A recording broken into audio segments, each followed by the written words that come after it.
हमने उसको घंटों मोटिवेट किया हमने उसको घंटों मोटिवेट किया तब जाकर मोटी ने अपना वेट किया।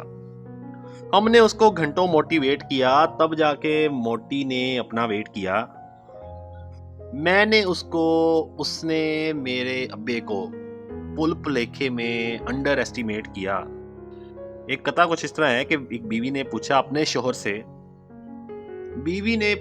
ये अपने शोहर से इस मौसम में और कब मिर्चें लगती हैं। शोहर बोला, मौसम की तो रब जाने, जब भी सच बोले तब मिर्चें लगती हैं।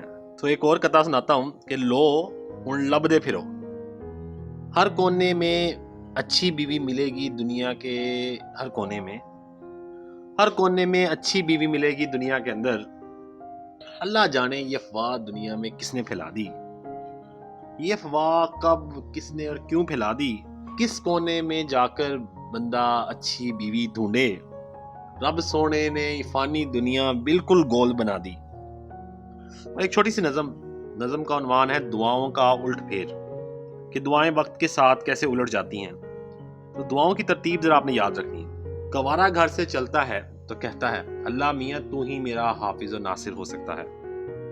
गवारा घर से चलता है तो कहता है अल्लाह मियाँ तू ही मेरा हाफिज और नासिर हो सकता है।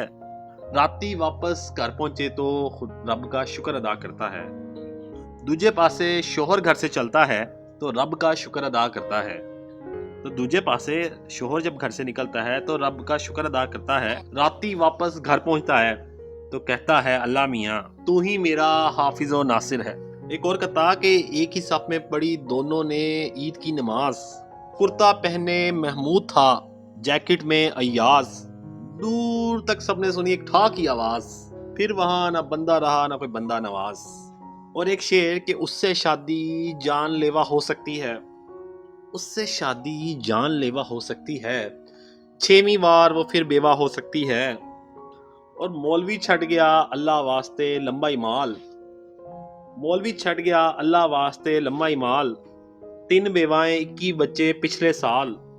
और ये कुछ शायरी थी जो मुझे अनवर मसूद की बड़ी पसंद थी। सॉरी अनवर मसूद नहीं, खालिद मसूद, भूल भाल गया था मैं किसकी शायरी कहाँ थी। तो ये कुछ फनी शायरी थी जो मैंने सुनी तो मुझे बड़ी अच्छी लगी। होपफुली अगर आपको अच्छी लगे तो मुझे जरूर बताएगा।